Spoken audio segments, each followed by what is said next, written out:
بسم الله الرحمن الرحيم. قال النبي صلى الله عليه وآله وبارك وسلم: السلام قبل الكلام، السلام عليكم ورحمة الله وبركاته. الحمد لله رب العالمين، والصلاة والسلام على أشرف الأنبياء والمرسلين وإمام المتقين وعلى آله وأهل بيته وصحبه أجمعين. أشهد أن لا إله إلا الله وحده لا شريك له، وأشهد أن محمدا عبده ورسوله لا نبي بعده. إن الحمد لله نحمده ونستعينه ونستغفره، ومن شرور أنفسنا ومن سيئات أعمالنا، من يهده الله فلا مضل له ومن يضلل فلا هادي له. سبحانك لا علم لنا إلا ما علمتنا إنك أنت العليم الحكيم، وتب علينا يا مولانا إنك أنت التواب الرحيم. اللهم إنا نسألك فهم النبيين وحرز المرسلين وإلهام الملائكة المقربين. اللهم أغننا بالعلم وزينا بالحلم وأكرمنا بالتقوى وجملنا بالعافية. نويت التعلم بالتعليم وتذكر بالتذكير ونفع والانتفاع والإفادة والاستفادة والحث على التمسك بكتاب الله وسنة رسوله ودعاء إلى الهدى ودلالة على الخير، ابتغاء وجه الله وقربه ومرضاته وثوابه لله تعالى. قال الله تعالى في الكتاب العزيز بعد أعوذ بالله من الشيطان الرجيم: رب اشرح لي صدري ويسر لي أمري واحلل عقدة من لساني يفقهوا قولي، رب اجعلني مقيم الصلاة ومن ذريتي ربنا وتقبل دعاء.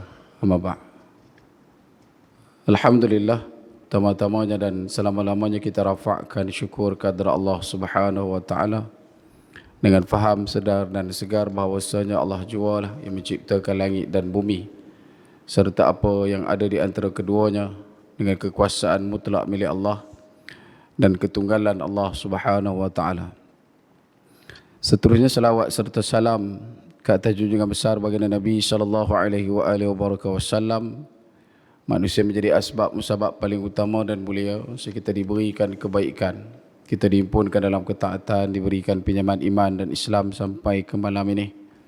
Masih lagi diberikan kesempatan untuk berada dalam bulan Dzulhijjah yang telah pun kita lalui permulaannya, telah pun kita bertukus lumus menyelesaikan 4 hari yang Allah Subhanahu wa taala sempatkan untuk kita berada, Yaumul Adha, Yaumul Minan dan juga hari Tasyrik yang disebutkan, dan kita masih lagi disempatkan untuk berada dalam kunjungan hari-hari menelusuri perjalanan Dzulhijjah yang juga merupakan bulan haram. Maka ambillah kebaikan kerana disempatkan berada dalam bulan ini untuk meningkatkan amalan dan menjauhkan persengketaan. Haramkan tubuh badan kita, lidah, fikir kita, pandang, dengar kita untuk mencari keburukan, kesalahan sesama orang yang beriman kepada Allah Subhanahu wa taala. Dan perbanyakkan juga untuk berselawat ke atas baginda Nabi sallallahu alaihi wasallam. Moga-moga dengan banyaknya berselawat akan menjadi asbab kita didudukkan bersama baginda Nabi sallallahu alaihi wasallam di akhirat kelak insya-Allah. Allahumma salli ala sayyidina Muhammad wa ala ali sayyidina Muhammad kama sallaita ala sayyidina Ibrahim wa ala ali sayyidina Ibrahim wa barik ala sayyidina Muhammad wa ala ali sayyidina Muhammad kama barakta ala sayyidina Ibrahim wa ala ali sayyidina Ibrahim fil alamin innaka Hamidun Majid. Baik. Tuan-tuan sidang hadirin muslimin mukminin rahimakumullah sekalian, insya-Allah pada malam ini kita akan sambung perkongsian kita dalam mengisi ruang iktikaf dan juga menantikan masuknya waktu Isyak pada malam ini. Daripada perkongsian kitab Umurul Umatil Islam wa Zuhuril Imam Mahdi alaihi salam yang kita tangguhkan pertemuannya yang lalu, dan pada malam ini kita sambung di muka surat 119, fasal kedua, ciri-ciri Al-Masih Ad-Dajjal. Kata pengarang kitab, Dajjal adalah seorang lelaki dari kalangan anak manusia, dari kaum Yahudi yang berupa buruk, berperangai dan berbentuk seperti syaitan. Ia dikelilingi oleh syaitan-syaitan dan diikuti pula oleh 70,000 orang Yahudi dengan toga di kepala. Adapun tentang dua orang tuanya, telah bersabda Rasulullah sallallahu alaihi wasallam, "Yamkus Abu Dajjal 30 sanah la yuladu lahuma thumma yuladu lahuma ghulam a'warun adarru syai'in wa aqallu manfa'ah tanamu 'ainuhu wa la yanamu qalbuhu summa na'at abawayhi faqal abuhu rajulun tawil mudtaribul lah tawilul anf ka'anna anfahu min qarun wa ummuhu imra'atun fardakhiyatun azimatus sadayain." Orang tua Dajjal, kata Nabi SAW, tidak pernah mendapatkan anak selama salasina sanah, 30 tahun. Kemudian lahirlah dari keduanya seorang anak lelaki yang hanya bermata satu, berperangai buruk dan sangat sedikit manfaatnya. Dan ketika matanya tertidur, hatinya tidaklah turut tertidur. Kemudian baginda Nabi SAW bersabda, menerangkan tentang kedua-dua orang tuanya dengan mengatakan ayahnya adalah seorang lelaki yang bertubuh tinggi, berdaging tidak teratur, berhidung panjang seolah-olah hidungnya adalah paruh burung. Ibunya adalah seorang wanita besar, bertangan panjang dan berdada besar. Hadis ini diriwayatkan oleh Imam Ahmad daripada Abu Bakar dan diriwayatkan juga oleh Imam Tirmizi dari jalur Hamad bin Salamah. Dan hadis ini berada dalam kedudukan hadis hasan. Adapun tentang gambaran tubuh dan bentuk Dajjal, Rasulullah SAW telah menerangkan hal tersebut dengan lengkap dan jelas yang tidak perlu diragukan lagi untuk mengenalinya. Di antaranya ada ciri-ciri yang kelihatan dari jauh dan ciri-ciri yang kelihatan dari dekat. Yang pertama, apabila anda melihatnya dari jauh, ia adalah seorang lelaki yang pendek, berbadan sangat besar, berkulit coklat merah yang murni, pipinya merah, berkepala besar seolah-olah kepalanya adalah ular, berambut sangat kerinting yang berbintik-bintik seakan-akan ia dibuat dari air dan batu kelikir tebal berkelok-kelok, seolah-olah rambutnya itu adalah dahan-dahan pokok. Hujung tapak kakinya berdekatan sedangkan tumitnya berjauhan. Yang kedua, apabila anda melihatnya dari dekat, ia adalah seperti syaitan. Bahagian kanan wajahnya terhapus, tidak bermata dan tidak beralis. Mata kirinya menyala berwarna hijau seolah-olah ia adalah binatang yang berkilau. Seolah-olah ia adalah kaca hijau yang mengembung, terbelalak dan membengkak di atas pipinya, seperti sebiji anggur yang terapung atau seperti ludah di dinding. Jadi Dajjal itu adalah bermata sebelah, mata kanannya terhapus, tidak bercahaya, sedangkan mata kirinya menjulur keluar, membelalak dan mengembung atau menjulai di atas pipinya. Kemudian disebutkan juga oleh pengarang, Rasulullah ingin mencukupkan keterangannya tentang ciri-ciri Dajjal yang terperinci sampai di sini sahaja, tetapi Allah Subhanahu wa taala berkehendak untuk menerangkannya dengan lebih jelas sehingga tidak seorang pun yang meragukannya, sebagaimana disebutkan oleh Rasulullah sallallahu alaihi wasallam dalam satu hadis yang disebutkan, maktubun baina ainai kafirun tahajjaha Rasulullah sallallahu alaihi wasallam kaf fa ra yaqra'uha kullu mu'minin qari'in wa ghair qari'in. Tertulis di antara dua matanya perkataan kafir yang dieja oleh Rasulullah SAW dengan perkataan kaf, fa dan ra yang dapat dibaca oleh setiap mukmin yang pandai membaca ataupun ghair ataupun mukmin yang buta huruf. Ini pengenalan dalam bab ciri-ciri Dajjal. Yang pertama disebutkan oleh pengarang bahawasanya Dajjal hakikatnya adalah seorang lelaki dan dia bukanlah perempuan, dia bukanlah makhluk yang lain daripada keturunan Nabi Adam AS. Dia adalah manusia yang kita sedia maklum. Yang keduanya, secara khusus disebutkan mengikut pengarang bahawasanya lelaki Dajjal ini adalah datang dari keturunan kaum Yahudi yang mempunyai dan memiliki rupa yang buruk, bahkan perangainya juga buruk dan berbentuk seperti syaitan. Maksudnya tidak ada nilai kebaikan dan juga tidak ada nilai kesolehan pada diri Dajjal ini. Dan dia dikelilingi oleh syaitan-syaitan dan diikuti oleh 70,000 orang Yahudi dengan toga di kepala. Dalam hadis yang disebutkan yang merujuk kepada dua benda, iaitu yang pertama adalah tailasah. Tailasah ni pakaian satu kain yang tidak dijahit, yang diletakkan di atas kepala, dibiarkan turun ke bawah, dan orang Yahudi Aspahan yang memakai pakaian sedemikian.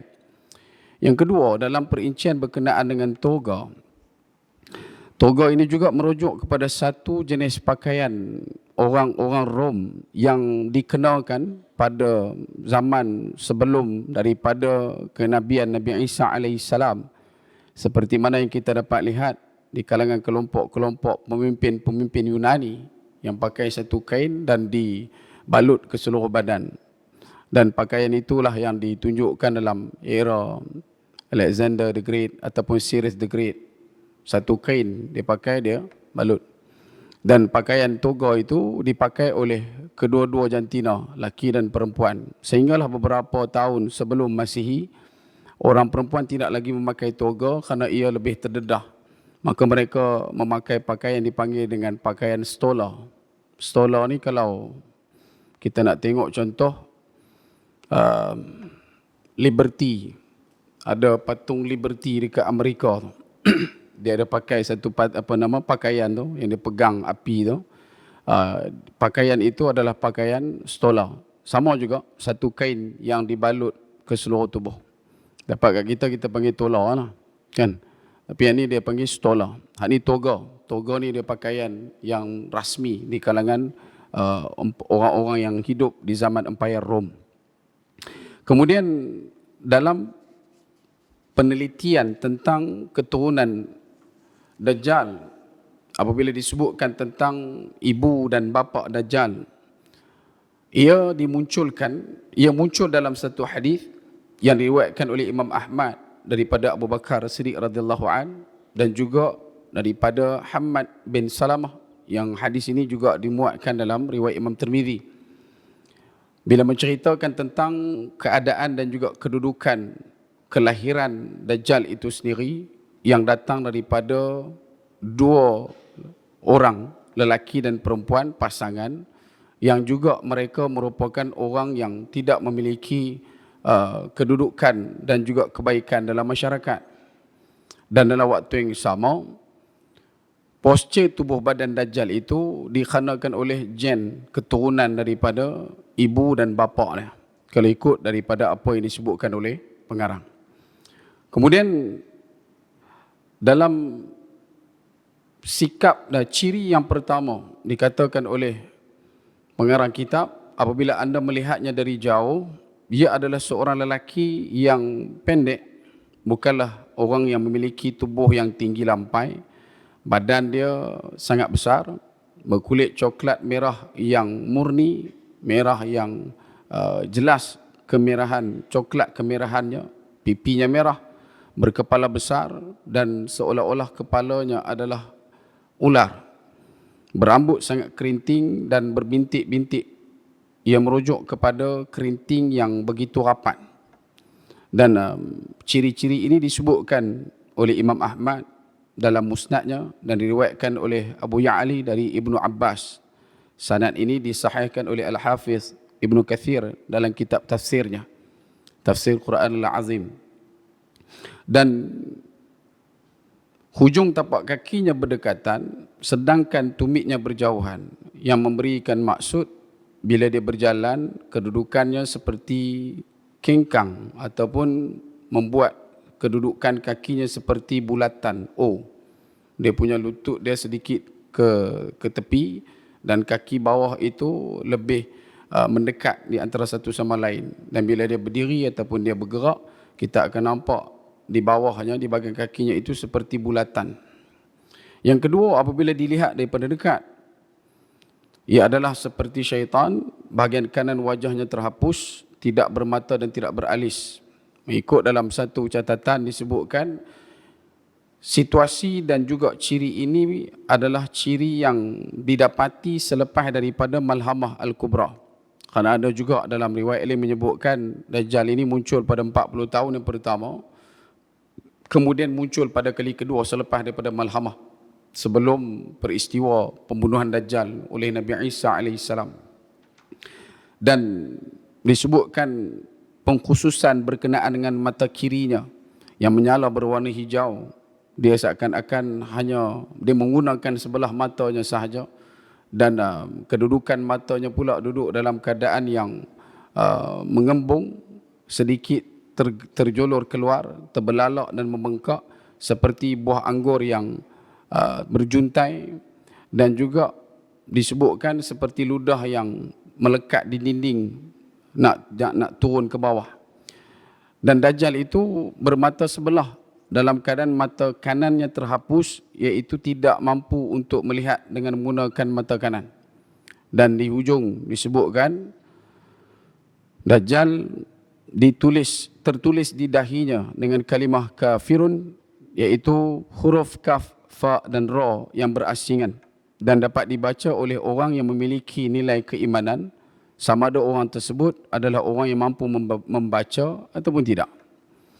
Dan kemudian antara ciri-ciri yang lain yang disebutkan, sabda Rasulullah sallallahu alaihi wasallam, fa idza huwa rajulun jasimun ahmaru ja'adur ra's a'warul ain. Dajjal juga dikenal sebagai A'war Ad-Dajjal. Kenapa digelar dengan panggilan A'war Ad-Dajjal? Kerana kedudukan mata sebelahnya, sebelah kanannya yang buta. Dan Al-A'war Ad-Dajjal, dia dipanggil dengan panggilan demikian kerana sifat dan ciri tersebut begitu menonjol. Dalam hadis yang disebutkan ini, baginda Nabi SAW mengatakan, maka ternyata Dajjal itu adalah seorang lelaki yang berbadan besar, berkulit merah, berambut kerinting dan bermata sebelah. Yang kedua, dalam hadis Nabi SAW diriwayatkan oleh Abu Daud dari Ubadah Ibn Samit, dan diriwayatkan oleh Imam Ahmad. Kata Nabi SAW, innal masih ad-dajjal rajulun qasirun afhaju ja'adin a'war matmusul ain. Sesungguhnya Al-Masih Ad-Dajjal adalah seorang lelaki yang pendek, hujung tapak kakinya berdekatan, sedangkan tumitnya berjauhan, berambut kerinting, bermata sebelah dengan mata yang terhapus. Kemudian yang ketiga, dalam satu mafhum hadis Nabi SAW, sesungguhnya kepala Dajjal dari belakang tebar berkelok-kelok seperti beralun-alun bentuk kepalanya, disebabkan rambutnya kerinting yang rapat dan kulit kepalanya yang tidak sekata. Dia menimbulkan kedudukan tekstur rambut tersebut sehingga nampak seakan-akan ada alun di bahagian kepala. Dan sebab tu disebutkan tadi seperti ada ular yang melingkari di atas kepala dia. Kemudian dalam satu lagi hadis yang disebutkan daripada Imam Ahmad, diambil pada jalur Anas dan juga Abu Huzaifah, dimuatkan dalam kitab Jami' As-Saghir oleh Imam Suyuti, sabda Rasulullah sallallahu alaihi wasallam, inna dajjal mamsuhul ain yusra. Sesungguhnya Dajjal itu terhapus matanya yang sebelah kiri. Jadi memberikan satu lagi definisi yang lain berkenaan dengan kedudukan mata yang mana dimiliki oleh Dajjal itu yang tidak boleh digunakan. Kemudian disebutkan a'warul ainul yumna ka'annaha anbatun tafiyah, bermata celek sebelah kanan seolah-olah ia adalah biji anggur yang terapung. Hadis ini dimuatkan dalam Sahih Bukhari, jalur diambil daripada Abdullah ibn Umar radhiyallahu an, dimuatkan dalam Kitabul Fitan bab zikr Dajjal. Dan yang keenam disebutkan oleh pengarang sabda Rasulullah sallallahu alaihi wasallam, ala wa innahu a'war wa inna rabbakum laysa bi'a'war maktubun baina ainai kafirun yaqra'uhu kullu mu'min. Bukankah sesungguhnya dia bermata sebelah, tertulis di antara dua mata Dajjal itu kafir, yang dapat dibaca oleh setiap mukmin. Dan dalam riwayat yang lain tertulis di antara dua matanya kaf fa ra. Itu di antara yang disebutkan oleh pengarang berkenaan dengan sifat dan juga ciri Dajjal yang ditonjolkan. Dalam ruang yang sama ada satu isyarat yang eksplisit ataupun isyarat yang disebutkan merujuk kepada Dajjal. Kata ulama yang dimuatkan dalam Al-Quran pada suratul An'am ayat 158, Allah Subhanahu wa taala berfirman, yauma ya'ti ba'du ayati rabbika la yanfa'u nafsan imanuha lam takuna amanat min qablu aw kasabat fi imaniha khaira. Pada hari datangnya sebahagian daripada tanda-tanda Tuhanmu itu tidak berfaedah lagi iman seseorang yang tidak beriman sebelum itu, atau yang tidak berusaha mengerjakan kebaikan mengenai imannya. Dan telah disebutkan juga dalam hadis Nabi SAW, perkara yang dinyatakan tentang tanda-tanda yang datang daripada waktu tersebut yang didatangkan oleh Allah Subhanahu wa taala adalah merujuk kepada beberapa perkara, dan antaranya adalah Dajjal. Dan dalam waktu yang sama, bila disebutkan tentang ciri Dajjal, kedudukan Dajjal meraih pengikut yang begitu ramai adalah dikarenakan pada awal kemunculan Dajjal, dia adalah satu orang yang biasa, yang normal, tidak ada kedudukan dan juga keadaan seperti mana yang disebutkan dalam keadaan matanya terbelalak keluar, ada tulisan kafara dan sebagainya. Tidak.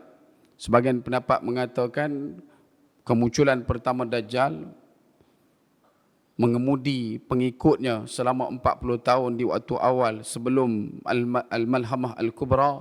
Dia adalah satu orang yang memiliki kedudukan dan juga keadaan ciri-ciri wajah yang biasa. Dan kerana itu pengikutnya adalah orang-orang yang mampu untuk menerima dan mengangkat dia sebagai pemimpin. Dan selama 40 tahun dia jadi pemimpin sebelum Al-Malhamah Al-Kubra. Dia adalah orang yang merencana dan juga melakukan perancangan strategik untuk menghancurkan Islam. Tidak ada satu pun ruang untuk umat Islam bernafas, melainkan setiap daripada tempat-tempat yang ada umat Islam pasti akan dikerumuni oleh tentera-tentera Dajjal itu dan akan dihancurkan sehancur-hancurnya. Dan kerana itulah selepas daripada Al-Malhamah disebabkan beberapa perkara. Yang pertama, pertembungan dengan Al-Mahdi. Yang keduanya adalah dentuman yang disebutkan. Ada sebagian pendapat sebelum datangnya kabut dukhan, adanya satu hentaman yang begitu kuat. Ada yang merasakan ia adalah nuklear. Sedangkan pada waktu itu, dengan keadaan pakaian yang dikenakan oleh pengikut Dajjal, yang pada waktu itu cuma boleh pakai satu helai kain untuk balut tubuh. Nak memberikan maklum kepada kita, kemajuan dan teknologi pada waktu itu begitu terhad sehingga tidak ada ruang dan peluang untuk menjahit pakaian. Kerana itulah pakaian yang mereka kenakan adalah pakaian yang berupa sehelai kain yang dibalut ke seluruh tubuh. Dan menolak satu pandangan yang mengatakan ia ada kaitan dengan nuklear adalah dikarenakan sebelum daripada peperangan itu berlaku, seluruh kemampuan teknologi persenjataan dunia telah pun diluputkan secara 100%. Balik menjadi kehidupan yang asal, sumber yang terhad, dan duduk dalam keadaan tidak memiliki kekuatan untuk develop, membangunkan persenjataan yang kita kenal pada hari ini. Dan walaupun ada orang menolak berkenaan dengan kehancuran sistem teknologi dan sebagainya, tetapi ketahuilah wahai saudaraku, sesungguhnya teknologi-teknologi yang kita nikmati hari ini sebenarnya telah dinikmati juga oleh manusia-manusia sebelum daripada kita. Melainkan mereka itu telah pun Allah Subhanahu wa taala selesaikan dengan sekali hentaman. Seperti mana yang digambarkan kelompok yang disebut dalam Al-Quran, antaranya adalah kaum 'Ad dan kaum Thamud. Begitu juga dengan pembinaan kerajaan Firaun, begitu juga dengan beberapa kerajaan Badiah yang lain, kerajaan yang terawal, yang mereka juga memiliki dan mempunyai ketinggian teknologi yang cukup menggemparkan. Antara lain disebutkan juga penelitian berkenaan dengan kemampuan dan juga kemajuan teknologi ditumpukan di zaman Nabi Nuh alaihissalam. Direkodkan dalam Al-Quran bagaimana perbualan komunikasi antara Nabi Nuh alaihissalam dengan anaknya di saat Nabi Nuh berada dalam bahtera. Dan dalam waktu yang sama, anak Nabi Nuh sudah pun bergerak menuju ke atas bukit bersama dengan kelompok-kelompok yang menentang Nabi Nuh alaihissalam. Allah Ta'ala rekodkan bagaimana Nabi Nuh alaihissalam memanggil-manggil anaknya dan dia mendengar balasan balik respon komunikasi itu daripada anak Nabi Nuh sendiri. Dan dengan jelas Allah Subhanahu Wa Ta'ala mengatakan anak Nabi Nuh itu tidak mahu untuk turut serta menaiki bahtera. Maka ulama memperincikan benda ni berlaku bila? Sebelum naik bahtera ke? Masa naik bahtera? Kalau masa naik bahtera, alat telekomunikasi apa yang digunakan oleh Nabi Nuh untuk berinteraksi dengan anaknya yang ada di atas bukit? Macam mana boleh ada respon?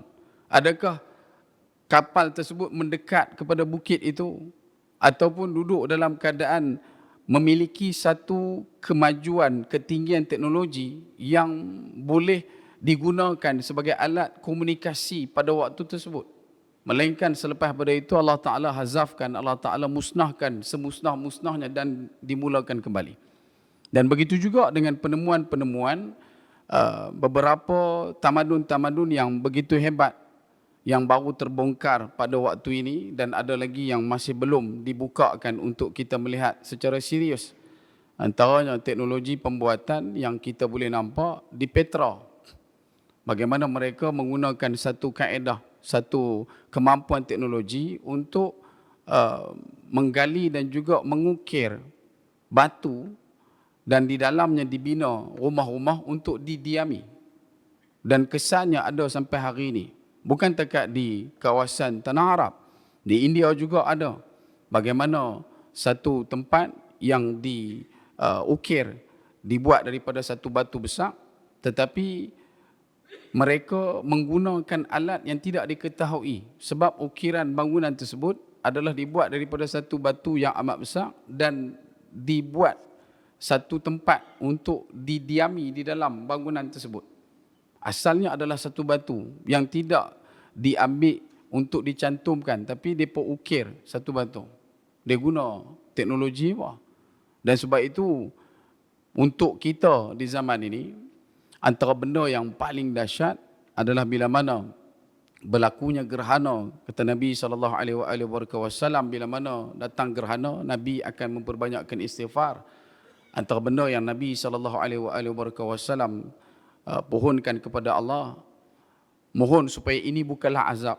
Kerana selama mana Nabi SAW ada dan umat Nabi SAW ada, azab seperti mana yang ditimpakan kepada kaum Ad, kepada kaum Samud, kepada kaum Lut, kepada kaum Nuh, tidak akan ditimpakan kepada umat Nabi SAW. Melainkan semuanya itu akan disimpan taramkan selepas daripada kematian, iaitu di hari kebangkitan kelak. Dan begitu juga bila disebutkan tentang persediaan kelompok-kelompok yang mengikuti Dajjal. Dajjal bukan berdiri pada dirinya semata-mata, tetapi diperkuatkan dengan orang-orang yang ada di keliling. Dan itu adalah apa yang disebutkan berkenaan dengan Ad-Dajjal. Dan Dajjal ini antara lain disebutkan dia akan muncul di sebuah kota iaitu Asfahan, dan pada awalnya diikuti oleh 70 orang Yahudi, kemudian diikuti oleh orang-orang bawahan, kemudian diikuti oleh orang-orang bodoh, dan seterusnya diikuti oleh rakyat jelata. Dan dia akan berada di atas muka bumi pada kali yang kedua selama 40 hari yang kita sebutkan dalam pertemuan yang lalu. Yang mana 40 hari tersebut adalah 40 hari yang dibahagikan proses masanya yang tidak sama. Dan dalam waktu yang sama ada satu hadis baginda Nabi SAW menyebutkan, iaitu dimuatkan dalam Sahih Imam Muslim, hadis bilangan 5222. Jalur daripada hadis diambil daripada jalur Huzaifah radhiyallahu an. Katanya Rasulullah sallallahu alaihi wasallam bersabda, "Ad-Dajjalu a'warul ain al-yusra jufalu sya'ar ma'ahu jannah wa narun fanaruhu jannatun wa jannatuhu nar." Daripada Huzaifah, Rasulullah sallallahu alaihi wasallam bersabda, Dajjal itu a'war, dia duduk dalam keadaan mata sebelah kanannya buta, berambut ikal, berambut kerinting, dan bersama-samanya terdapat syurga dan neraka. Nerakanya adalah syurga dan syurganya adalah neraka. Manakala dalam satu lagi hadis yang diriwayatkan oleh Ibnu Umar radhiyallahu anhuma, Rasulullah sallallahu alaihi wasallam menyatakan, "Zakara ad-Dajjal baina az-zahrani an-nas faqala inna Allah Ta'ala laysa bi'a'war ala wa innal masih ad-Dajjal a'warul ain al-yumna ka'anna 'ainahu 'ainabatun tafi'atun." Daripada Ibnu Umar, Rasulullah SAW menyatakan perihal Dajjal di hadapan orang ramai, dalam satu lantunan perkataan baginda menyatakan, sesungguhnya Allah tidak buta sebelah mata, dan sesungguhnya Al-Masih Dajjal buta matanya yang kanan, matanya seperti anggur yang tersembul ataupun menonjol. Hadis yang diriwayatkan daripada Anas bin Malik, Rasulullah SAW menyatakan bahwasanya ma min nabiyyin illa wa qad anzara ummatahu al-a'warul kazzaba ala innahu a'war wa inna rabbakum laysa bi'a'war wa maktubun baina 'ainaihi kafara. Daripada Anas bin Malik radhiyallahu an, Rasulullah SAW menyatakan tidaklah seorang nabi pun melainkan baginda sudah mengingatkan umatnya daripada si buta sebelah mata dan pendusta. Ingat, sesungguhnya ia buta sebelah mata, sedangkan Tuhan kalian tidak buta sebelah mata, dan di antara kedua matanya tertulis kaf, fa dan ra. Isu yang ketiga berkenaan dengan tulisan kaf, fa dan ra. Antara benda yang disebutkan oleh ulama, bukanlah kemampuan untuk membaca itu yang diperbesarkan, tetapi konsistensi ataupun istiqamahnya, berterusannya seseorang itu menjaga keimanan dalam dirinya, keluarganya, keturunannya, itulah yang bakal membuahkan hasil untuk orang-orang ini mampu untuk melihat tanda kafara itu. Dia bukan isu kita nak mempertahankan tulisan Arab ataupun mempertahankan kalimah tertentu, mengenal huruf Arab ataupun boleh baca Arab, tidak.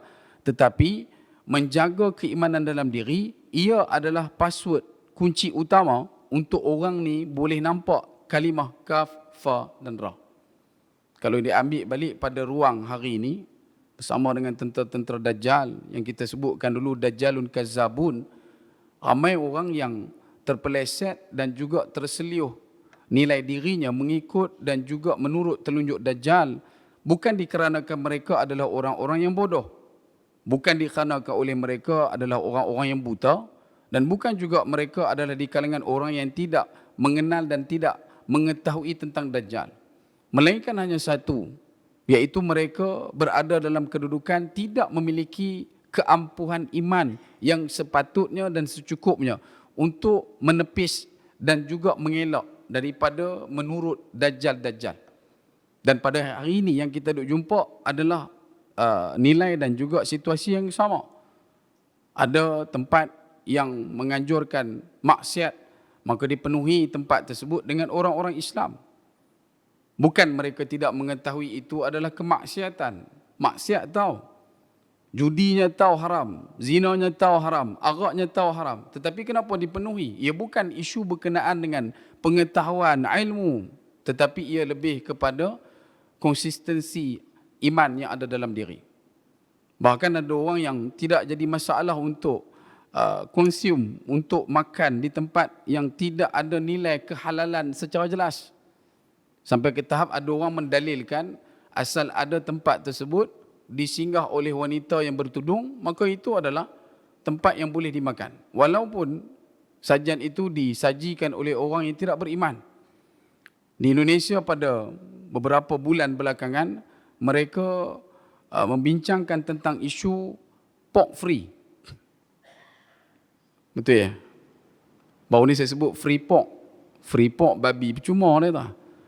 Pork free, tidak ada khinzir. Sebab ada dah di kalangan kelompok kecil ini dulu yang berdiri pada nilai-nilai kesejagatan, keharmonian, meraihkan segala cuisine ataupun segala hidangan yang disediakan oleh kebangsaan itu, mana-mana orang yang duduk di dalam negara mereka, tanpa perlu untuk mengira dan tidak perlu untuk diambil tahu tentang kehalalannya.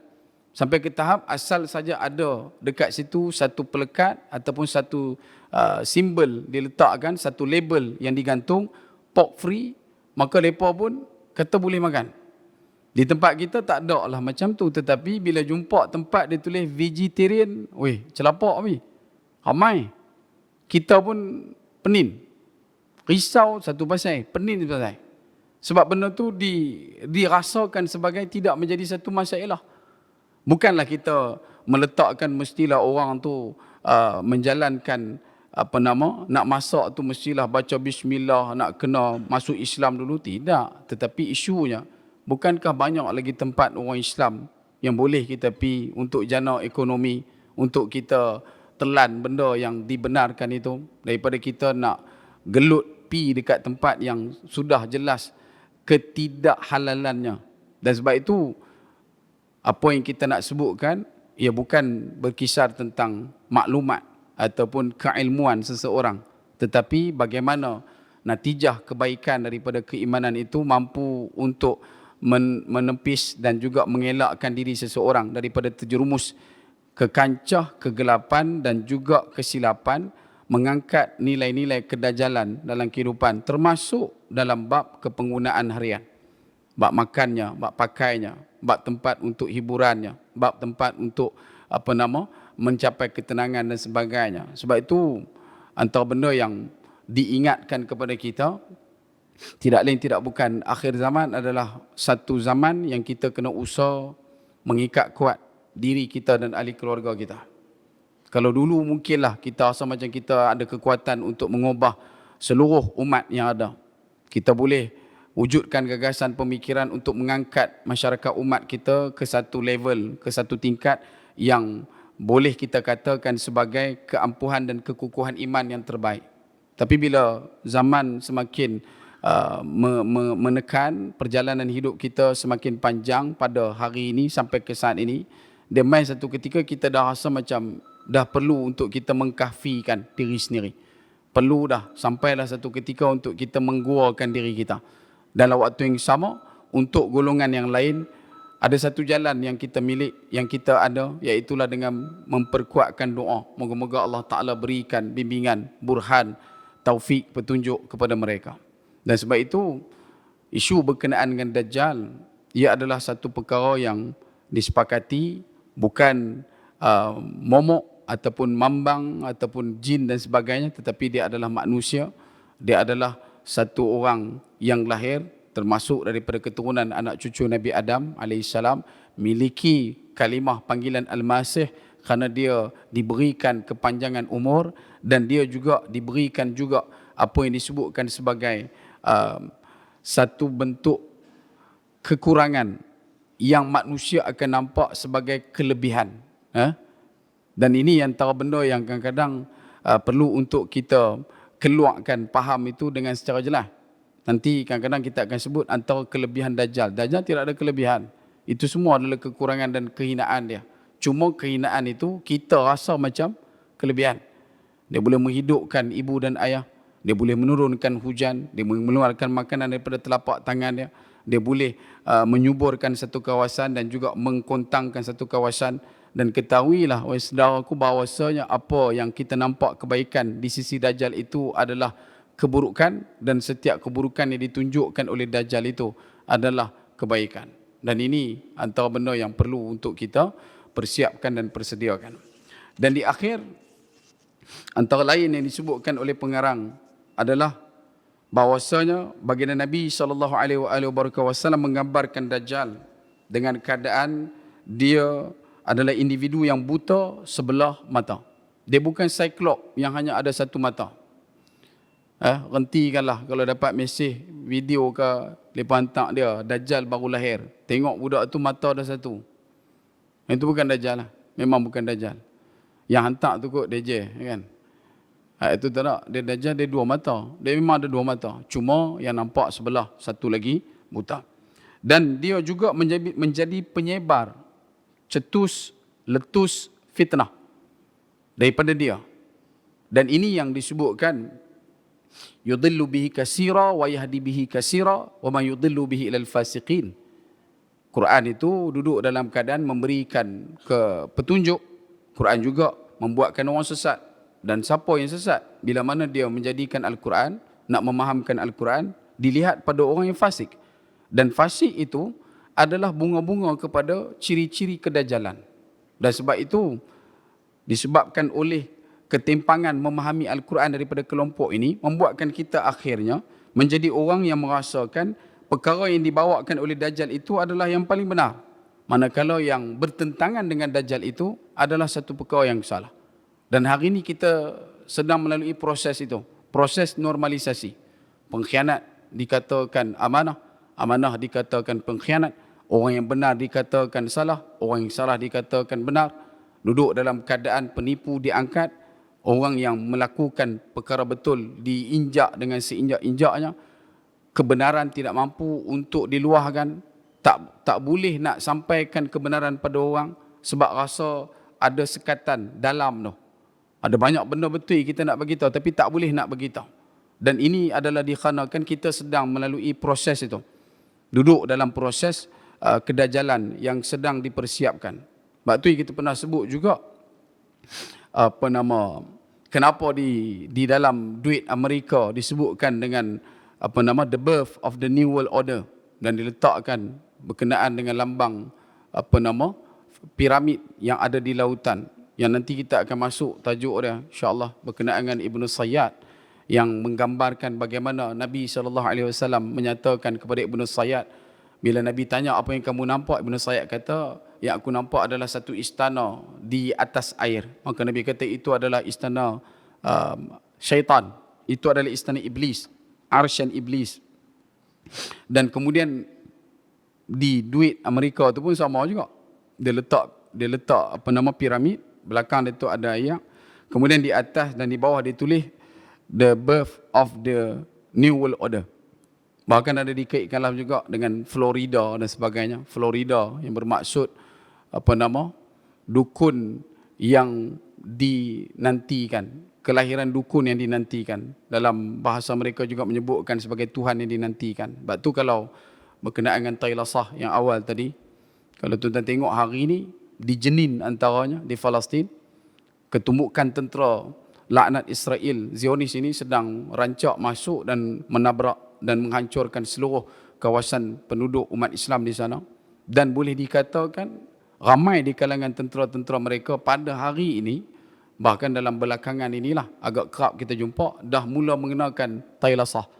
Dan mula pakai kain tu sambil masuk ke dalam tempat-tempat penempatan orang Islam. Dan ia dah masuk pada satu stage, bukan lagi berdiri pada nilai kenegaraan, tetapi dah masuk pada satu batas penentangan yang dibawakan berasas keagamaan.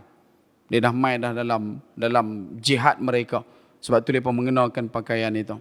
Sebab tu waktunya kita tak tahu bila, kemuncaknya di mana dan sebagainya. Tetapi perkara ini sedang dipersiapkan untuk kemunculan dan juga keadaan sebenar bakal dilihat oleh kelompok-kelompok tertentu.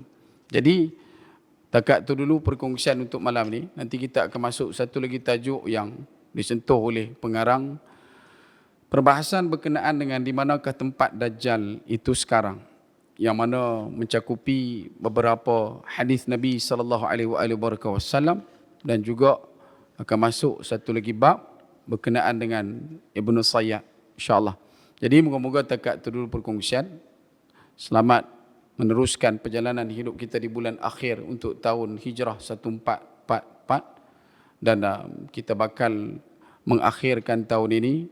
Dan moga-moga tahun yang akan datang menjanjikan kebaikan meletakkan keampuhan dan kekukuhan iman, menjadikan kita orang yang lebih bertakwa kepada Allah, diangkat segala sakit dan penyakit, diberikan keluasan rezeki dan diletakkan kita duduk dalam keadaan lapang bukan sempit, dan moga-moga Allah SWT menerima jual beli kita insya-Allah. Jadi moga-moga takat itu dulu perkongsian.